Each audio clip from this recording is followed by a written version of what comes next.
I want to talk about something that may seem like an obvious point, but it's worth putting a spotlight on to show how much it can impact your gameplay.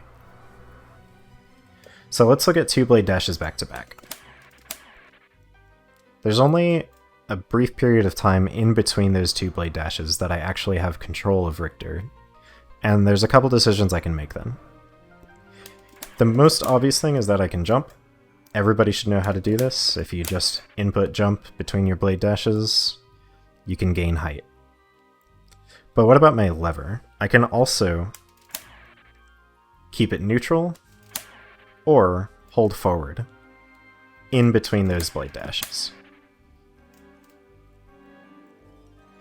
You're never going to do your blade dashes back to back perfectly, so this is actually going to impact how much ground you cover if you're doing consecutive blade dashes. So I can either leave myself neutral the entire time, or I can be holding forward between every blade dash.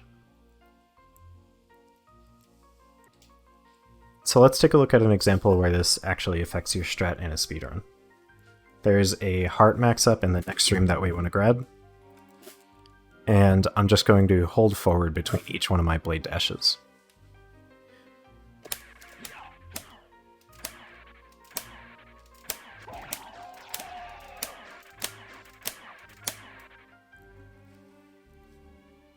Blew right past it. So let's compare that with as soon as I cross the room threshold, we'll keep neutral between each one of our blade dashes.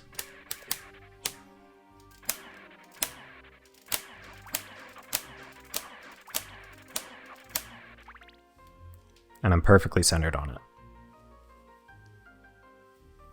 So while it may seem at first like you just want to hold forward all the time, you're in a speedrun, you want to go forward, you want to reach the end as soon as possible, but it doesn't always work out that way. And this is one of the reasons why freestyling as Richter or improving is so tough. Here's the most prominent section where this directly affects you in a run. I'm going to enter the Scylla boss room with an uppercut and a few blade dashes.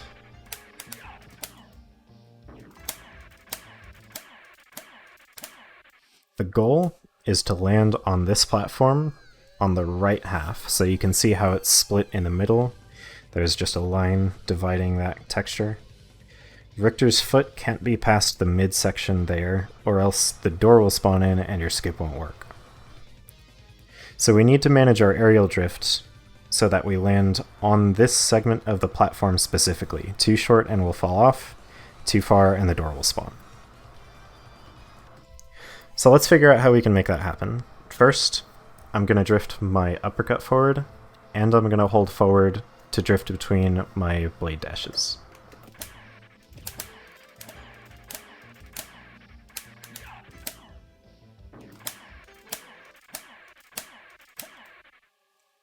It's entirely too far, so the door is going to spawn if I try to do it from here. Okay, so let's try neutral uppercut this time and neutral blade dashes.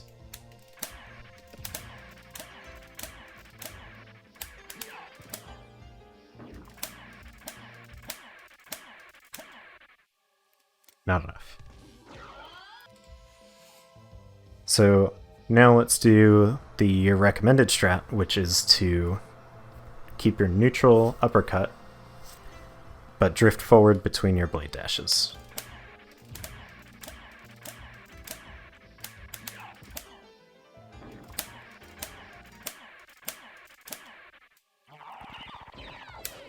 And it works out perfectly.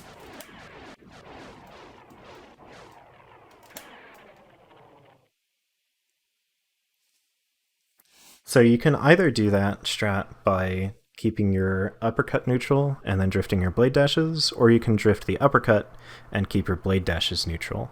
The reason that you want, in this case, to keep your uppercut neutral and drift your blade dashes is because it's more reliable. The uppercut drift feels like it can kind of bleed over after you bonk the ceiling, because if you're holding forward there, you have at least 4 frames where you can't do your blade dash anyway. So the best option is to just uppercut, neutral, and then in your blade dashes where the forward movement is more controlled in this case, you hold forward.